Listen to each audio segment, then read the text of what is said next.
Hey, Brad, can you hear me? I can hear you. Can you hear me? I'm trying to get my video to work here.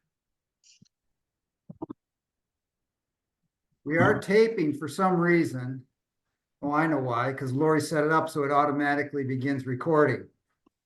So Hey, Good morning. good morning. Yeah, I'm gone. I can I'm start. on. There you go. There you go. What's going Hey, on, Tom. guys? Not much. How are you? Doing great. Good. It's a sunny day here for once. Finally. I know. Oh, I got the pool open and the grandkids are here, and I think the water temperature was like 58 degrees. Yeah, But we've same. had You're to, still in it. you're right. Thatcher got right in. He did. We cranked the heater up. We'll see how it gets today. Those cold Just have baths. the sun will help. The sun will Cold finally. plunge. Yeah, Cold plunge, yep. Yeah. yeah. I can't even get it in up to my ankles. It's so cold. Yeah, Get in. I get that. Yeah. It Oh, brings yeah, awful yeah. memory. It brings awful memories of swim team. That's what I remember. 7 a.m., 60 degrees. Oh, Ugh. No, I get it. I remember. Yeah, I don't miss those days at all. Dawn was just telling me that they've started swimming behind his house. That's where the triathlete group swims, is behind Dawn's house. yep. And they started a couple of weeks ago, and I'm like, wetsuits and booties and hoods, and I'm like, yeah, I don't miss that. I don't miss that at all. So Glad to be done with that, right? yeah, I'm gonna get in a heated pool and swim. That's Anyways, everybody's good. Good. everybody's all right. Good. I'm down to 2 hours of patient contact per week. So Wow. Yeah. So what's your plan? my plan, Yeah. is take care of the few people that want to come in to see me only. And eventually transition them over to Sam. Sam's doing a great job. He's learning and skinning his knees every once in a while, but he's getting up and moving forward. He's doing great. Yeah. What? Very good. Very Yeah. good. So I don't know, I imagine by the end of the year, I'll be pretty much out of the clinical side. He's still Yeah. providing some administrative support, and then eventually training him to take over that too. Problem is he doesn't have a significant other that he can count on to provide that support like we have had. Yeah. Right. It's absolutely critical. Yeah. But that, Well, is what it is. he's got you and Laurie are still there. Yeah, he's got a massive safety net. So, Oh God, yes. you know, You can imagine him trying to navigate starting out on his own mhm. between finding a place and negotiating the lease and doing all the stuff that we Yeah, did. we did. Yeah. Right. Getting the loans and building from scratch. Yeah. Like we had a blow up argument the other day, and he he goes, I've never had any of those. Have you, Terrence? he goes, I'll just leave now. And I said, okay. And I started snickering because he doesn't know what he doesn't know, and to No. go out there and start on his own and be quite. Yeah. But we got through it, and everything's hunky dory and going Good. well. Good. Well, the other part of that too, like with Terrence, is that you build up, you build to the volume, or you build to all those pieces, and you skin your knees along the way. So that's how you learn all that stuff.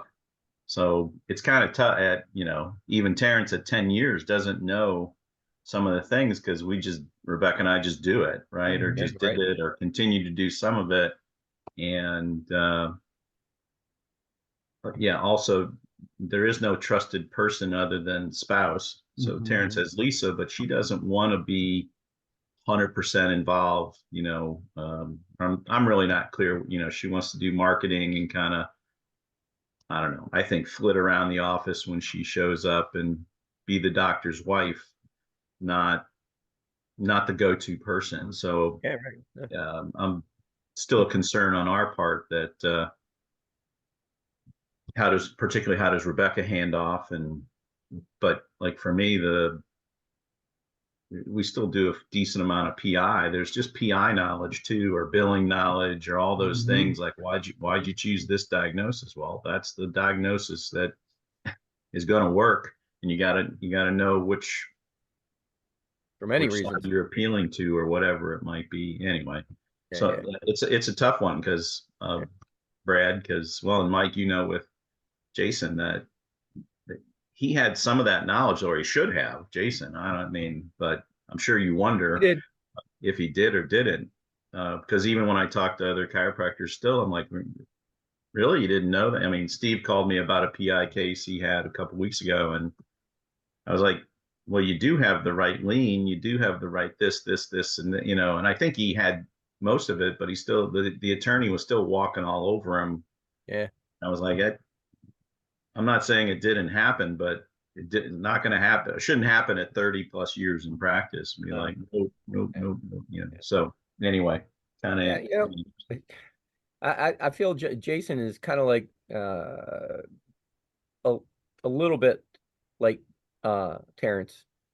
He, in a sense that his spouse just really doesn't have any interest in being in the office. She supports him. She comes in and gets adjusted, but Right, she has a career. She's a bank or loan manager. She knows numbers. And we tried for years to get her in there and say, look, you don't have to be in here, but keep track of the numbers and right, the insurance, and like no interest. So I think it's an issue. Well, obviously we all do. But in the sense, Jason came from failing, having pretty much his butt handed to him, and then being with me for years and years and learning a different way. He's doing okay as far as the practice side goes, managing the patients. right, Um, he gets along with his team, could be a little stronger, but he's missing the financial end. He's just not willing to stay on top of it, you right, know? So Well, that was the nice thing about our spouses is that they handled most yeah, of the financial stuff and we could focus on patient yeah. care and building the practice and training the team and doing the things that from that side. But Mhm. and I've noticed or I've observed that the most successful practices have that No question. significant other, spouse, in there because they have a vested interest in the success of the right. program. Mhm. I It's Yeah, I don't, just think the only imperative, but other there's yeah. either like there can be like practices like ours, one maybe a doc and an associate, but the main doc still has the spouse in his Mhm. pocket, Mhm. or you have to transition to this massive thing, which probably is more like multiple docs, could even be multidisciplinary, and Mhm. you got a dozen staff, then you have a practice manager. Right. But same thing. It's still scary because if that practice manager isn't your spouse, what's going to happen? You're really then you're Make, probably overpaying for trust, or yeah, overpaying to right. have someone in a trusted position, but they also become so valuable. What are you going to do if they decide to leave? Yeah, make sure right. you have your passcodes written down. Yeah. Yeah, I mean, it's Absolutely. just so many layers of that are, and which just goes back to so many things we talked about. Be happy with what we can be as chiropractors. Mhm. You can make a healthy. I always say we're able to, like Greg Stanley used to say, you can rent anything. You're not going to own a yacht. You're not going to Yeah. have 10 homes. You're not going, right? You're going to get your 2 weeks off a year, or and maybe more as you mature in practice or whatever it might be. But and that's really what's I think problematic. And I see that we talked about this before with all the consultants. that they all become entrepreneurs, and they're about have these other businesses or be a health coach. They're not chiropractors, they're Yeah. health coaches or Yeah. money, you know, because they had some consultant who's not a chiropractor tell them they needed to make more money, or Mhm. have all these other things or chart, it's perilous. It's kind of like when the MBAs took over hospitals. That's when hospitals fees went through the ceiling, what, 30, 40 years ago, 50 years Right. ago.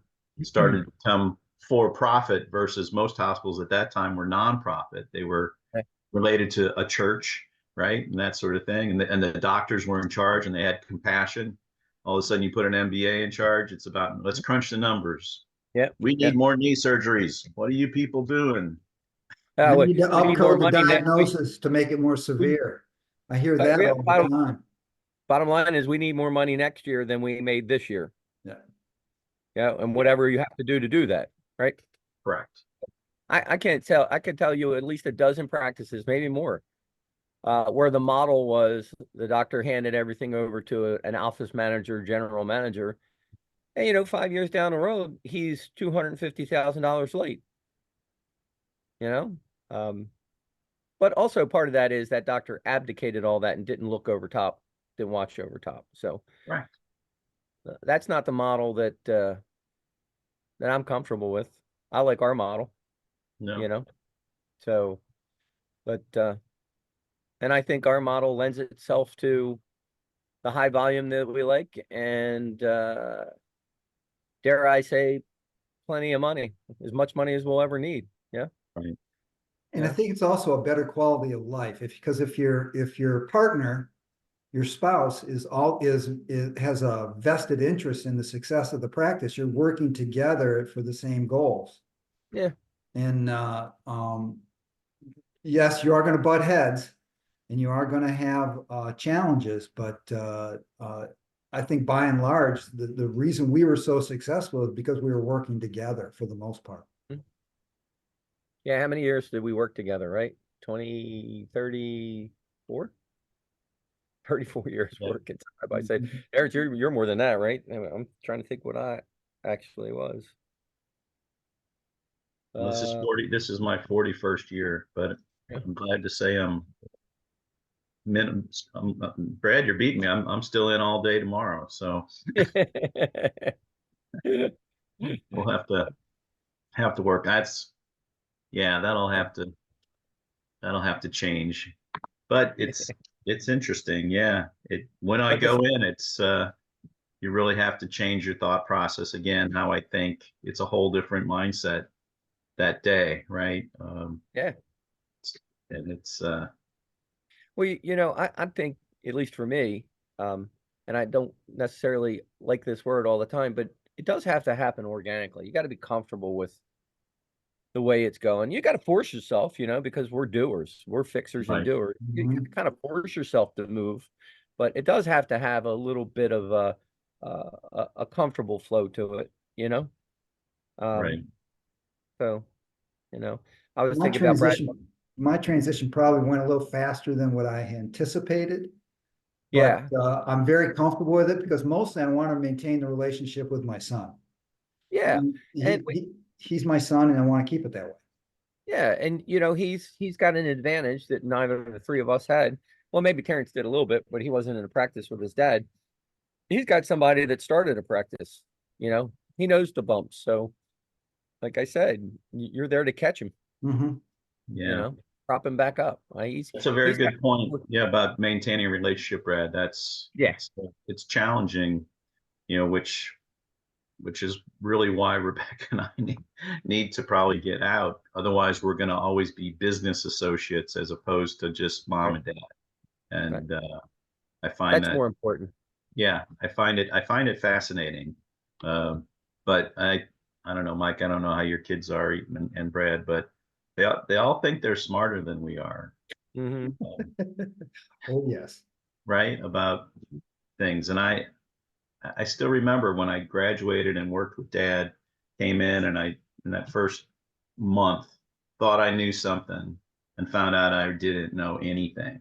I didn't, from the paperwork that's required in an office setting, to talking to patients, to balancing the books at the end of the day, right? Yeah. All those pieces. And I was glad to find out. I wasn't happy to find out. And my dad, and my sister was there at the time too, there a couple of years ahead of me. They weren't mean. They were just getting the job done, and I was going to slow them down. So I better get up to speed and do what's necessary. So I was always fascinated by that. So it made me interested in doing a better job, which made it more interesting. So I was trying to tell somebody the other day. I said I didn't always have this same passion for chiropractic. It's an evolution, right? You like it, Yeah. you're fascinated by it, you're interested. And so I just kept going down the rabbit hole of, wow, philosophy, an exam, PI, neurology, right? Mm-hmm. Collections, practice management, right? All those things like, wow, this is really cool, and thus you get better and better at it as Yeah. opposed to not. That's what's still fascinating to me is all of it, like every piece of it, hearing about your son or how Jason's doing, and you want to help because you want to see people do better. And that's the other part of it. So. I got to tell you, there's an evolution after that. When you're not in there and you're not looking at that stuff, it's it's the whole black belt thing in karate. When you get a black belt, you start back over again, right? And you relearn all the stuff you did as a white belt, but it has such different meaning and it looks so much different from that platform. And then when you're not in there every day slinging atlases and dealing with paperwork, now you go back and you read the normal complete cycle and you have a different appreciation for it. The level of understanding is different now for me. Reading with the philosophy, it's a huge. I don't want to say aha. It's a huge um, fascination is the word with our forefathers, and it was like, how in the heck did they come to this conclusion in 1910 and prior to that, with Didi. I mean, the stuff that he was reading before he even coined the term chiropractic, it's fascinating. It's Yep. incredibly fascinating. So it's a different level now, Because you're a different person. We're different people now. Yeah. Because we've experienced that 30, 40 years of life and knowledge and gaining a little bit of wisdom along the way. So when you go back and circle back and study those types of things, because you're a different person, it's different perspective. It stands to reason. Yeah. Your filter's different. Yeah.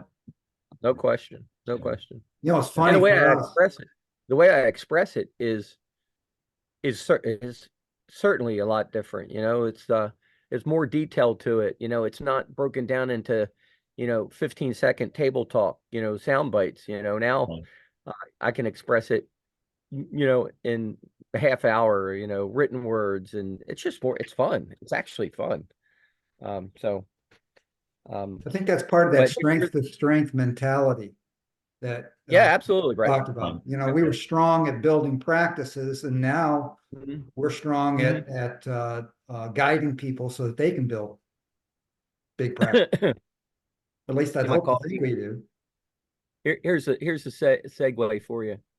I would not be able to do what I'm doing now if I hadn't known early on how to invest and how to have a nest egg later on. Right. Right. That's my segue on what we were supposed to talk about today. That is absolutely critical because it takes away the challenge of looking at the patient and looking at them as how we can help them versus how much their insurance company or they're going to pay us.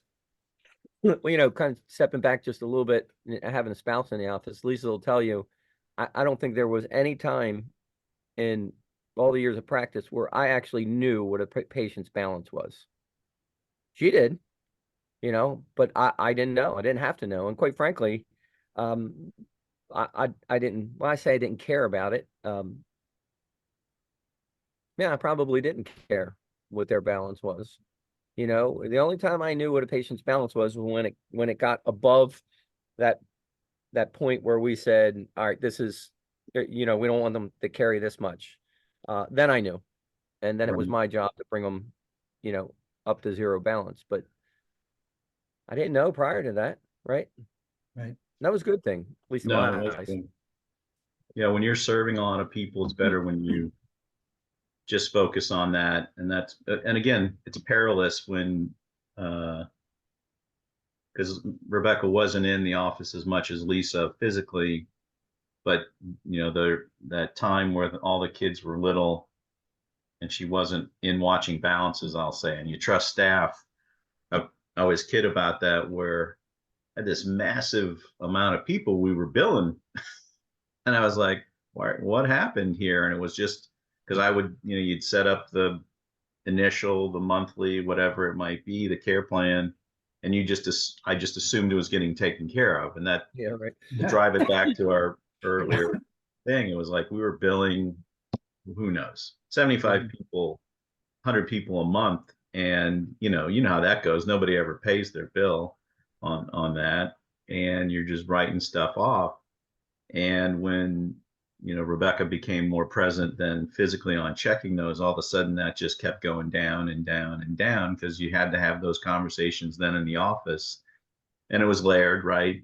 Staff, Rebecca, me, right? However, Yeah. how it went, but it still is interesting, because that, um, if you got that much there, then, and same thing, I just was like, okay, I guess they're doing their job, let them do their job. And I still focused on volume and service and whatever. So we always kid, we could have collected a lot more money, but it wouldn't have allowed us to do what we were doing in a way. So Yeah. And the flip side to that is, if you would have concentrated on that financial end and those collections and those billings, I'm almost certain you wouldn't have had the same number of people coming through the door, right. right? Yeah, So I think that balances, it doesn't balance out. I think if you serve, I'm almost positive, you serve the way you serve, and you far exceed the amount of money that you collect than if you concentrated on the other side of that. agree. No, like I said, it just as we discussed, made me who I am and who you Yeah. turn into. And I was always, and to be clear, that I always, I probably got it from other mentors, like learn how to serve a lot of people, and then later learn how to collect more money. That's right. Yeah. It's really hard to, on the other side, where people are, I'll just say, low volume, high fee. It's hard to drive them to higher and higher volume, Yes. because they will defend their fee. Mhm. And I'm okay with that. That's their choice. It is what it is. But it's pretty tough to say you're going to see even 500 a week at a $70 adjustment. Is how many families are you going to serve? That's, you know, Yeah. who's going to Yeah. come 3 times a week? A family of four, 3 times a week. Uh, you know, copay, even if they got insurance, copay is $50. You do the math. There's just, uh, so Yep. anyway, that's still Yeah. the game out there, the thought process with it, but also don't let your finances dictate your philosophy, right, Mike? That was the other. Yeah. Yep. Sid And, used to say, don't let your right hand know what your left hand was doing. yeah. So Right. it's important to have that mindset of service, and that you're there to create a relationship with a patient, not just a financial transaction, because that's not the fair exchange. The fair exchange is you're giving your heart away, and they are investing in that. And then they're telling other people about it, and they're referring people, and they're coming in for their care. And you want them to create lifetime patients. And you can't do that if you're strictly transaction. Yeah, you're trying to make it transformational. That is for Right. sure. Exactly. Instead of And transactional. yep, Right. it's and you guys all know people you thought you had a transformational relationship with, and then it turns out it was transactional when you have Yeah. a disagreement over $5, right, or Yeah. $10, or one copay, or whatever it might be. I think that was probably where I took the biggest hits in practice, where you're like, you're changing lives, you're doing whatever you can to serve, and and people would bam thump you with, nope, I'm done, doc, or I'm good, or fill in the blank, or all those Pause and things. care. Yeah. It's yeah, that's why I said you always trying to not let those accumulate. Um, you got to get pretty calloused, or a callous to go back in and do it again and do it again and do it again. Um, I do think Terrence is better now. He's way better at the transactional stuff than I ever was. He's finding out he wants it to be transformational, and it hurts, Hmm. right? Because Definitely. one of his, he looks at these spines and he's like, his words, I hear him say, well, you got to do something. He'll say that. And I'm like, they don't have to do anything. They They, haven't to this point. yeah, and they don't have to do. Your job is to, give the value to it and keep giving the value to it and talk about it. And that's why Yeah.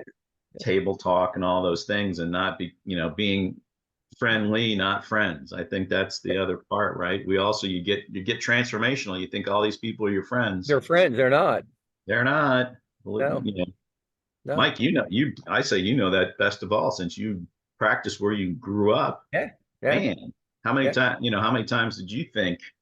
How many thousands of times did you think, right? Fill in the yeah. blank. And then in the end, you got this core handful oftentimes, right? You're like, wow, Mm, where'd that person go? yeah. Yeah, it's And interesting. then you call and don't even know why they left. They don't even say goodbye, and you call them and they say, well, I had I had this conversation with whoever your financial person is, Gail, about money, I can't believe you charged me that much. And I'm like, pretty sure you've been in this office for about 5 years, and all of a sudden, because you owe more than you thought you did, you can't believe I was charging that much. Right. Yeah, yeah. Mark Victor Hansen says, you just say next, right? Or Mhm. CJ would say that you care so much that you don't care. And, I was never really good at either one of those things. No. Uh, you just, yeah, like you said, Terrence, you build up a callus to that and you hope it doesn't get too thick, right? I know for me, it never did. Yeah. Well, I mean, I admit it did get to, where you get a little cynical, right? That was what I said. You got to work. If you start to get cynical, you better either change your practice model, right? Or get out. Well, And I, I feel, yeah, that's why I feel like partially why I had to stop. It was making me tired Mhm. to be there, because I was starting to get cynical of people. Be like, yeah, really? yeah, yeah. Really? Yeah, it's funny. I didn't get cynical over the money. It wasn't over the money. I got cynical over people's lack of desire to save themselves, you know? Um, And then blame money, or yeah, blame or blame or your blame. fee or my fee, right? Yeah, well, I think for me it was more than that. They would blame me, Yep. you know. Here you're 80 pounds overweight and you're, you know, 48, 50 years old. Uh, you've had this low back pain for going on 20 years on and off. And you want me to fix it in 2 days because you're going on a golf outing. And Yep. if it doesn't get fixed, then it's my fault. Right. You know, hey, have you thought about the weight? I've been this weight my whole life. That's even worse. Right. You know, that's where I got cynical. It wasn't the Yeah. money end, but But yeah, I agree. Same thing, but it was the same thing. It was like, I got these two adjustments, and fix me. And oh, by the way, only $20 for that. It's just my copay, right? Or what? oh yeah, right. People That no out of want the, pocket the stuff. best care that they can get without having to invest anything, either their time or their money. And they Yeah, want it as quick as possible. And they don't yeah, realize, because it's been building up their whole lives, it's going to take a minimum of a year to stabilize the spine. I mean, that's what we start out that way. It's going to take a yeah, yeah, minimum of 12 months, if not longer. yeah. Now, they don't Now always remember that, but we try to remind them of I have seen a little bit of a change with our kids' generation. Certainly with Luke, well, Luke and Hannah, I mean, they're just in their late 20s, early 30s. I think because they're in a world now, in a society now where they don't really have much third party pay. Like they're responsible for paying for their health. Um, I notice that they're more willing to spend the time, and they certainly don't mind popping down their money to pay for care. Right. Um, so I've Until seen that something else switch. So they value hey, more, like a trip well, to yeah, Barbados uh, or yeah, you start having kids. I mean, it's, or I agree with you, Mike, that this yeah, generation is it might more change. prone to spend more for the experience of good health. Mhm. If you uh show it properly and they value it. People Right. buy what they value. Yeah. Yeah. I agree. I think, yeah, and same as I told Terrence, as long as you can adjust people, you have good hands, you'll be okay. You know, Yeah. and you're not thinking about overcharging, whatever. Don't get greedy. It's still drive it back. Don't let your finances dictate your philosophy, right? There's a sweet spot in I, there. Uh, I think so too. Caution. Yeah. I think I what I would add to that is having the ability to express the chiropractic uniqueness, that we do Yes. have a solution. We have an absolute solution. And the better you get at expressing that to people, I think the more successful you are. Right. Yeah. Still gonna Yeah. lose That's people, but yeah. Walk your talk, right? yeah, Walk your talk. absolutely. Yeah. Be keep studying that. Keep working on philosophy, on scripting, on table talk, on your Right. neurology, understand, keep all that alive and well, and the passion continues to grow. And then keep sharing that in the office. So if you keep studying those things and you keep, like you said, Mike, 15-second bites, whether it's Mhm. philosophy or neuro or a book you read and how you connect it to Education. chiropractic, all that stuff gives it more value, but it drives your passion, which is really what it's all about. You got to keep yourself interested. And if you're not, if you aren't improving yourself all the time, Yeah. if you're not interested, then they're not going to be interested, right? So Uh, true. Gets pretty tough. It's pretty tough. No, and you said it right, Mike. You should, try to convince everybody to save early, right? That save, get your nest egg going early, be disciplined in your 10% or whatever it might be, because stuff keeps coming, more stuff keeps coming. Look, I'm glad I I saved early. Yeah. yeah, me too. I think in my early 50s, maybe even before that, but let's just say early 50s, if if if if my purpose for going in that office every day was still to continue to pay my overhead at home and my overhead at the office, let's say pay my bills, uh I think that, I hate the word burnout, but that would just fry you if that's what you had to do, in your early 50s after practicing for 20 plus years, 25 years. If you were still going in there to pay your gas and electric bill at home or your car payment, yeah, I don't even know what that would make you feel like, you know? Exhausted. Exhausted. Yes. Exhausted. Exhausted. You're I right. feel very fortunate that early in our careers, we were exposed to people like Greg Stanley with Mm, Whitehall Management, yep. getting out of debt and saving money and really building that nest egg. So you can practice freely without having to worry about your finances. Yeah. Well, I think you can go in that office and do what you were meant to do, do what I decided to do when I was a kid, if uh, that financial freedom allowed me to just be myself, right? To be as outrageous as I wanted to be and not have to worry. But quite frankly, being outrageous and being who I wanted to be was probably what drove the practice to the volume that it was. Could I have done that if I was financially strapped? Can't answer that because I Right. wasn't, you know. What's ironic for me is my uncle, probably even before we opened the doors, but most certainly in the first couple of weeks, my uncle was the one that told me and taught me, pay your retirement first, Michael, before you pay your bills. And I thought, well, I don't know what that means, but my uncle's telling me that, so that must be the thing to do.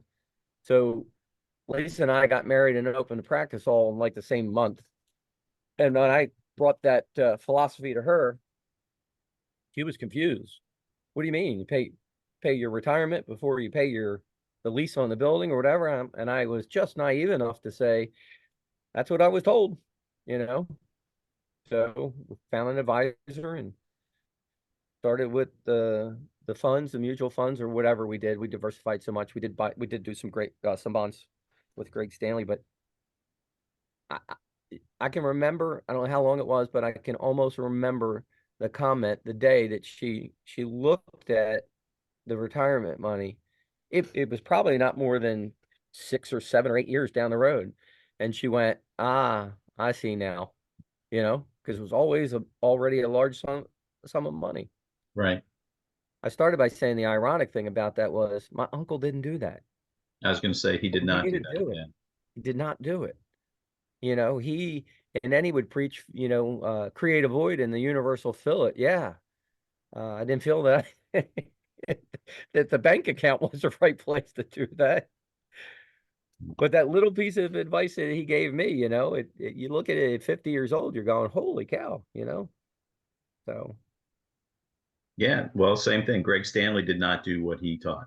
Oh, So he really? just, yeah, yeah, because he passed away. He did he passed away recently, and but my my financial guy was one of his first people, the bond guy, and after he got away from chiropractors, he was just doing dentist, and it turned into all this fast money stuff, and he divorced and lost all his money.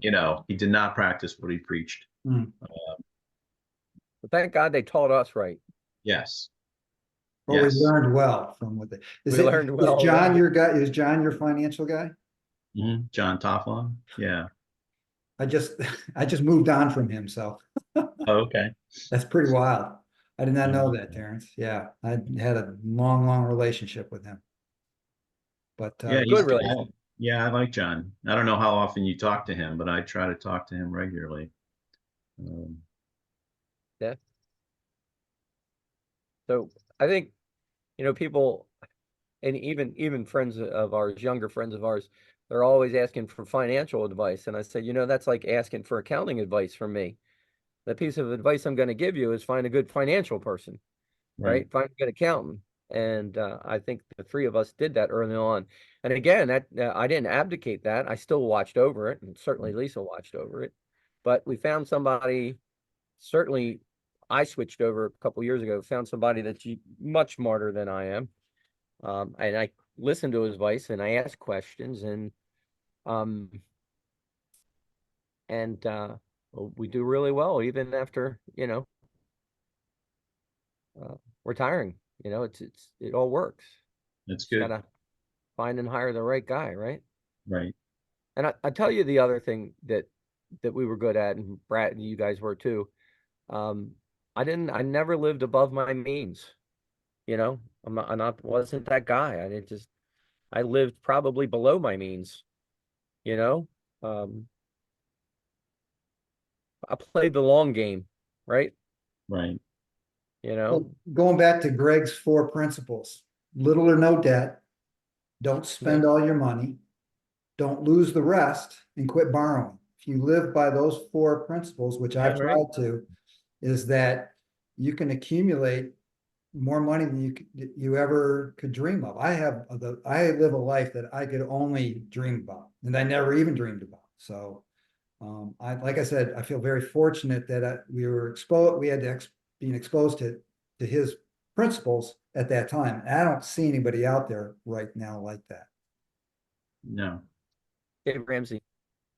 Dave Ramsey, yeah, I would agree. Yeah.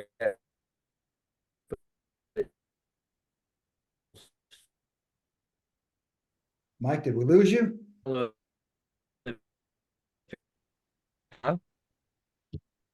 you're breaking up, Mike. Yeah, your Uh, connection's not that great. I haven't moved. Is it okay now? I hear you. You're, How about Now now we you're, go. There we go. Well, you're still fading in and out. Okay. I'll move a foot. Does that work? And a little bit better. Okay. I think a bird flew by and messed up my signal. There you go. It's that Yeah. metropolis of Berlin. Yeah. Yeah. Well, I got Wi-Fi people are coming in on Wednesday, see where they can put line in. How no. I'm sorry, Mike, you're breaking up still. about now? No, no. How about now? Closer, I guess. We No. can hear you. You're still frozen. Yeah. Yeah. I can move around, but I don't think it's going to get any better. Hmm. You in your game room? No, I'm actually on the front porch. Oh, okay. Well, Well, I can I see. think that's as good as it's going to get. That's Yeah. better. Okay. I think if you drilled it This down, is it'd all be I got today. what you said, Brad, of for young people and Mike, start save from day one, save at least your 10% from day one. When you start to make more money, don't just start expanding your lifestyle. At least save more of that, right? And keep living in your life, lifestyle. Still provide a good home and things for your family, but keep that debt to a minimum, try to accelerate paying it off. And uh, each time you grow in your income, try to make sure you're saving more on the front side. Because when you have kids, my biggest expense over the years, obviously kids, but was kids' education. That was our biggest Yeah. expense since they did private school from forever. It was actually, and then all five of them were in college at the same time, and you're Ooh, trying, all wow. that stuff. So You had to have a big practice. yeah, um, Yeah. that probably hindered some of my savings, to be quite honest, right? That we So I was grateful we had saved early so that there was some momentum to Something. what we had. Yeah.